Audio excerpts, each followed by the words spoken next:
right, welcome to Your Time, Your Money, the show where your time is just as valuable as your money, and we know that. Thank you so much for tuning in once again today. Another great episode for you, right, Matt? Fall foliage. We're talking about some heavy stuff today. Yes, I don't know what that has to do with fall foliage. I don't know. I just wanted to do something sound silly on the intro. We thought we'd keep it, we'd take a complicated topic and boil it down to maybe just a few minutes talking about the basic types of annuities. A scary word. You said the scary word. Yes. Why do you say the scary word, Mark? Because now everyone's gonna turn it off. Everyone's gonna flip the. We're approaching Halloween here. But okay. Look, you and I both agree.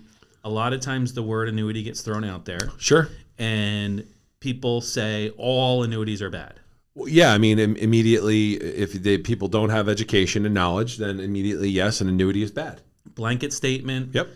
They view all annuities the same. Yep. And they say, well, I don't want that annuity because I don't want any annuity. I don't want any annuity. That one thing that one annuity offers. Well, it's funny you say that because one of the great relationships I've developed with a client, it started with them telling me how terrible another financial professional was when they offered them an annuity. And a year later, I explained the same exact product, which is what was best for them. And I didn't say the word annuity. I just explained the product and what it was. And they were like, oh, this is great. And I'm like, yeah, it's an annuity. And they're like, oh my God, no. I was like, yeah, you needed to learn about it first, right? You needed to understand it. Yeah. So pretty interesting. So, for the technical people out there, this is not meant to be a technical overview of annuities. Correct. Just a basic of some simple types. And we boiled them down to really four. Now, technically, there's a lot more choices. Yeah, there's probably 100 choices out there. But right. within categories, we boiled them down to about four that we can explain today, and we hope that you as a listener can maybe have an open ear and listen to the advantage of each of them and disseminate whether or not maybe part of them, or one of them or two, may make sense in a financial portfolio. One thing I'll tell you, as a person, as a consumer, as a person that's just a lay person and they're learning, you never want to buy something where you only have one choice. You want to be able to take a choice and give it multiplicity and have multiple choices. Yeah. Right? And I say that because sometimes people buy an annuity or something like it from a bank, or they buy it from a solo practitioner that is a captive agent, and they don't have choices. True. They only have one choice, right? Here's the only one I can give you. Just so you know, as a consumer, you want to have choices. Yeah, and some people, i.e. teachers in most cases, sometimes have an annuity. They just don't even know it. They don't realize it, right? Right. So a TSA, tax sheltered annuity, is the majority of what 403Bs are. But the 403B itself is an empty box. Correct. The 403B is just a tax deferred vehicle, or it could be a post-tax vehicle, but most teachers don't realize they have an annuity in their 403B, and they don't necessarily need that. Correct. They're actually really expensive. Yeah. So at its core, an annuity is put out by a life insurance company. Yep. And at its core, it's a tax shelter. Mm-hmm. So an IRA is a tax shelter. A 403B, a 401k are tax shelters. You put money in there, and they grow tax deferred until you take money out of that. An annuity is one of the few vehicles that doesn't have to be tied to your employer, that you can put an unlimited amount in most cases. Yeah, there's really no limit to... I can't think of another product where you could throw $1, $2, $3, $10 million into and instantly tax defer it. So I'm not going to pay taxes on that right now. If you put it in the bank, that $10 million is going to generate tax issues for you.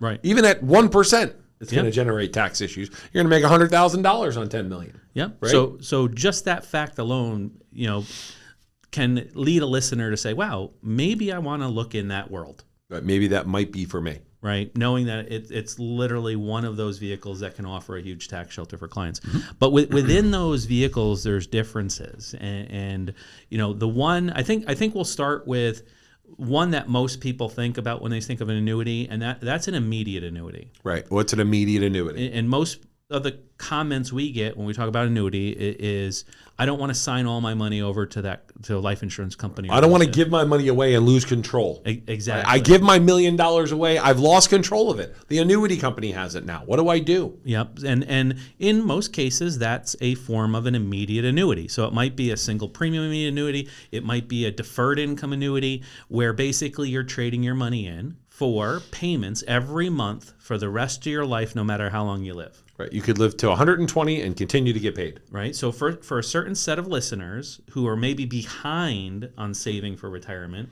want to maximize and stretch their money out over their lifetime because they have a fear of outliving. Yep. Right.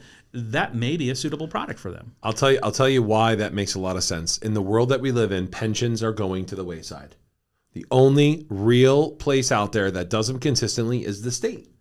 And other than that, there really isn't an open market for pensions anymore.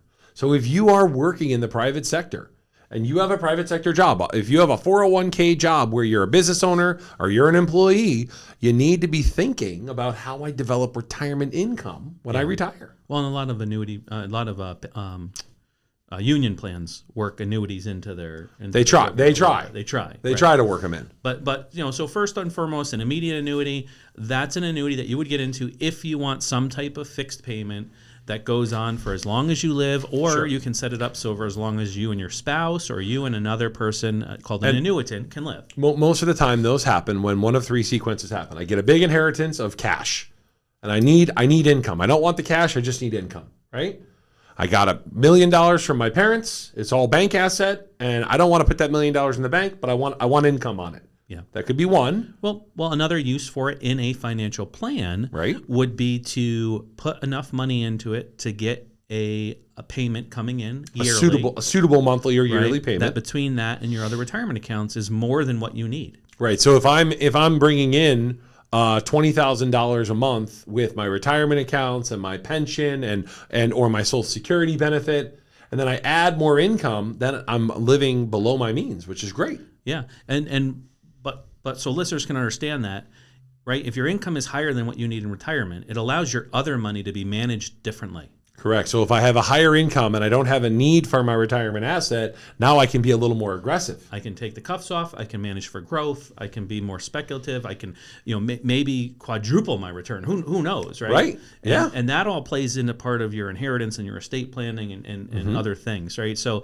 just the context of some type of fixed income source coming in, I would take a look at an immediate and say, hey, does this make sense for me with what I'm trying to do in my overall picture, right? Because these have to be, every annuity has to be your overall picture. It's balance, correct. So, but an immediate is for payments now that can last forever. And, it's crazy to say this, but in some scenarios with some companies out there, I don't necessarily sign my money away forever. Correct. Right? There's even differences in immediate annuities where I put my money in and I get a guaranteed rate of return and I could still potentially take my money out. And so listeners can understand, let's say there's 200, 300 insurance companies out there that offer an annuity. Right. Every one of them have a difference or a nuance that's a advantage in some way. Correct. And that's where, again, using a good financial... this is where it gets complicated. Right. Using a good financial professional, they will be able to whittle down which one is best based on your situation. Exactly. The next category I would move on to is a fixed annuity. Right, which at its core is very simple to understand. Super easy. It's a tax shelter, but it's usually tied to some fixed interest rate. Right. I give you $100,000. What do I get back? Maybe 4.5%, maybe 4%, maybe 3%, depending on the product, with what company it is and what the bells and whistles are on it. And some of those fixed have different options in them, but it allows you to put money away, tax defer it, and have a fixed interest rate. Right, and it's actually, let's side by here too. It's important to know this about annuities, but if I'm 50 years old and I put money into an annuity, I can't take it out until I'm 59 and a half. There's a tax issue, right? There's a penalty if I take it out prior to 59 and a half, meaning if I put 100,000 in, it grows to 150. Oh, I want to take out 50,000, but I'm only 55. Yep. And that creates some issues. Yeah, there's a little loophole for that. We're not going to get technical into it, but there are some loopholes. 72T? Come on, Mark, get excited over here. 72Q. Oh, 72Q, sorry. Take out for the annuities. But it does allow us to maybe access some of that earlier if we do some need to. Unique planning or whatever. But a fixed may make sense. Sometimes the fixed rates are higher than some of the local banks might be offering, on their markets. Now, it's a totally different product, a CD is, but if you can get 1% more, you might want to consider that. And in that realm of fixed annuities are MYGAs, things that you can customize 2-year, 3-year, 5-year. 5-year, yeah. I mean, so you can pick durations on them. The benefit that most annuities, besides the income, and even some do, but that is that they allow you to access up to 10% in most cases. right, compared to a CD. Your money. Right. So if I do a 3-year CD at 4%, Yep. or I do a 5-year annuity at 4.5%, well, the 3-year CD I can't touch. But the 5-year annuity, I can take out 10% a year. Correct. Right? Correct. And withdraw. For most of them, yeah, without any penalty or anything like that. Sure. So there is some ease of access that the fixed annuities and other annuities offer that perhaps some other investments don't. Right. Within planning, and it might be a suitable place for you to park some money, while you're preparing for a drop in the market. Well, let's add one special thing here too, because if we live in New York, which we do, a lot of these annuities we're talking about are zero cost. Yep. Right. And that's important because a lot of people get worried.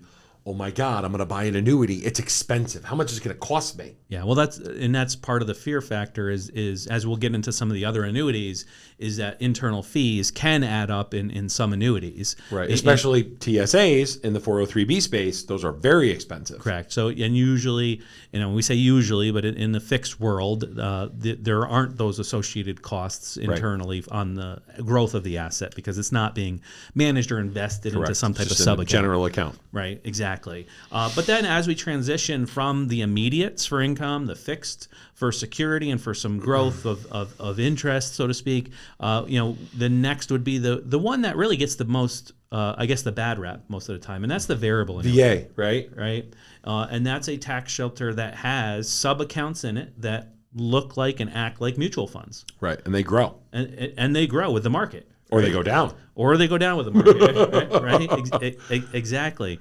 And what companies do is they'll take that VA and they'll take that chassis of a tax-deferred vehicle that has sub-accounts in it, investment accounts that can go up and down. That's why it's called a variable. But then they'll start adding bells and whistles to it called riders. Right. They can do it. You can do an income rider. You can do a roll-up rider. You can do a benefit rider. Return a premium. Return a premium rider. Yeah, and that's where annuities can get very expensive. Yep. If you start adding multiple riders to it that cost money, not all riders cost money, but you start adding that costs money. And the one thing we see a lot of times is people have really good riders on their annuities, but they don't use them. They don't use them. Like a GMIB, right? Like a guaranteed income rider. Guaranteed income benefit. And people let the annuity grow until they're 80 and they never use the rider. And then the rider lapses and they just paid all that money for how many every years for a great rider, a great advantage for the rider. But they don't take advantage of it because they didn't know. But again, that's where you use a good financial professional, one that's got the whole picture in mind, not, right? This is the difference, guys. A financial professional is going to look at the whole thing and say, okay, you need to take a portion of your money and do something like an annuity, right? Either a VA or a fixed or an immediate. But then they're going to have other stuff they're looking at. A agent, a licensed agent at a sales company is just going to sell you one, and then you may never hear from them again. Yeah. Right. And really, you want to keep exploring your options. Even the internal fees and costs of annuities sometimes change and go down from that company over the years. Over the year, right? So some companies you can move within their product line, and you can move from annuity to annuity anywhere you want. It's called a 1035 exchange. Correct. But it might make sense to maybe go to a new product in their line because of a better bell or whistle or a reduced cost. One thing I would suggest to anybody out there looking to potentially learn about an annuity is when you talk with a sales professional or a financial representative, you ask them, how many choices do I have? And you want to see a list, right? Because when we work with our clients, we print out a list of 30 companies that we could buy annuities from. And we say, hey, here's why this one might be the best. Yeah. It has the lowest internal cost. It has the most potential return. It gives us the most access to money. And here's the other companies we looked at.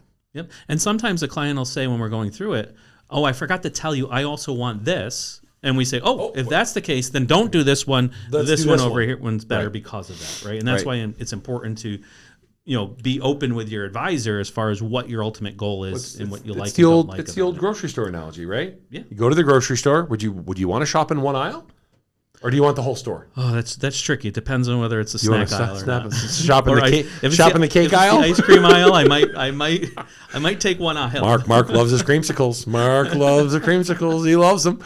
No, but in all seriousness, you go to the grocery store, would you want to shop in one aisle and only shop for one product? Would you do that? No. No, you want the whole grocery store. You want to see everything. You want to look at everything and smell everything. But in some companies that are out there, you get one aisle, you get one product. That's your choice. Yeah. Oh, I like my advisor, so that's why I want to work with him. And he's only offering me one thing. Well, go to the grocery store and only shop for one thing when you need a whole household full of items. Yeah. Not going to work. You know, and another one in that line of variable annuity, but we break it out today to explain it a little bit, and that's an indexed annuity or perhaps a buffered indexed annuity specifically. Yeah, buffered annuity. And the difference between the two is in a variable, obviously it fluctuates with the market, same as an index would. Right. The difference is that you are tied to the performance over a contract year of that particular index, S&P, Russell 2000, NASDAQ. So, I mean, people might be asking themselves, when do I use which one, right? Yeah. And like, for example, if Mark comes and he's got $5 million, I might say, hey, Mark, some of that money is going to be in brokerage. Some of that money we're going to use for life insurance. Some of that money we're going to put into an annuity. And then all those things have different components, which give you flexibility. Yeah. And the other 2 or 3 investments outside of the annuity dictate which annuity you should be in, by the way. Right. So if the brokerage account we're using is more growth oriented, well, guess what? Maybe we'll use buffered or fixed annuities. Correct. For the other chunk of money. And an indexed annuity, typically does not have the expenses associated with a variable annuity, right? Because there's not an internal management of the asset. You're just relying tracking on the index performance, right? S&P, NASDAQ, right? And then what they do is they usually offer in a lot of those a buffer, and this is a unique ability that an index annuity can offer, right, where a client each year can pick anywhere maybe between 10 to 30% buffer. And for clients listening, that means if the market goes down 10, 20, 30%, it gives you protection. It protects up to that level. Right. And I mean, it was a great story in 2022 and 2023 with interest rates being so high and inflation.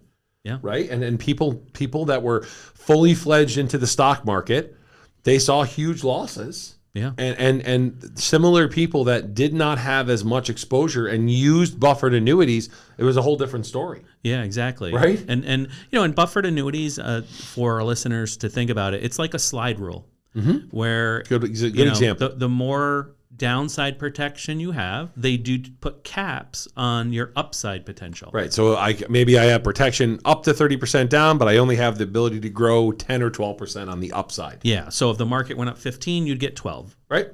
Right. Conversely, though, if you guessed wrong and the market went down, say 30, and you had that 30% buffer, guess how much you lost? 0. I didn't lose anything. Yeah. So there's some distinct advantages to that for people that want to be in the market. I think about like the polar plunge. Okay, just because my daughters did it last week, right? And the polar plunge. Wait, it's not even cold. Everybody what are you talking about? Well, for them it was, right? But everybody just jumps into the pool, right? What you usually don't do is you don't dip your toe in it. You just jump in, right? And a lot of people are like that way when it comes to the market. Is they want the benefits of the market, but they want to be they're timid about the risk, right? So in a buffered product, it allows them to pick that protection, right, to kind of get their toe in the market, so to speak, and benefit from some of the growth. And again, it's nice when you have options and you can talk through those options. It's not a one size fits all, right? And that's the most important thing for our listeners to understand. That for some of you that we already work with, we might have said, and this is the great thing about the market of annuities, Mark, is that it's very competitive. Yeah. And last year, one annuity might have been our leader for whatever one of those categories was, and this year it might be a different company that has the leading annuity with the best possible rates. True. So there's a ton of competition out there. And one other thing I would add to this list, it's not really an annuity, but it's a concept that can be used, and that's that of a charitable gift annuity. Oh man! And this is using philanthropy to your favor, where you are giving or gifting money to an organization. Yep.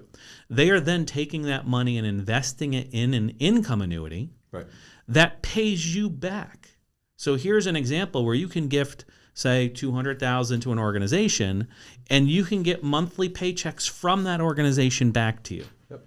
And what's happening is they're pocketing some of the money that you donated off the top for their operating expenses and stuff like that, and they're buying an annuity to pay you a pension payment back so that you can give them the gift now as opposed to waiting till you die to give them the money. It's a really smart idea, especially if you like philanthropy and you want to help something maybe like the ASPCA or the American Heart Association, and you want money to go to them, but you'd like to see it affect people now rather than when you die. Yeah, and we really went through just 4 different types today, and I threw that last out there because with those 4 different types, I would say there's probably 10 or 20 creative planning concepts, if you think outside the box, that you can do with an annuity that you couldn't do with other investments.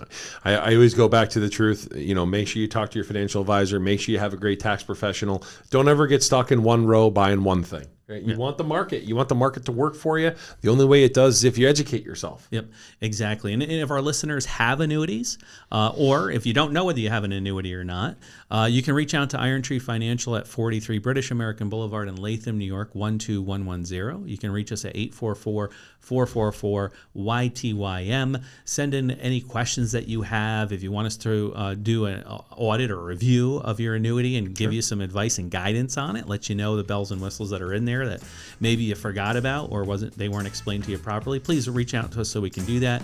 Also, don't forget to subscribe and share these episodes with your family and friends so that we can continue to grow our database of interested people in educating themselves. So as always, it's your time and your money.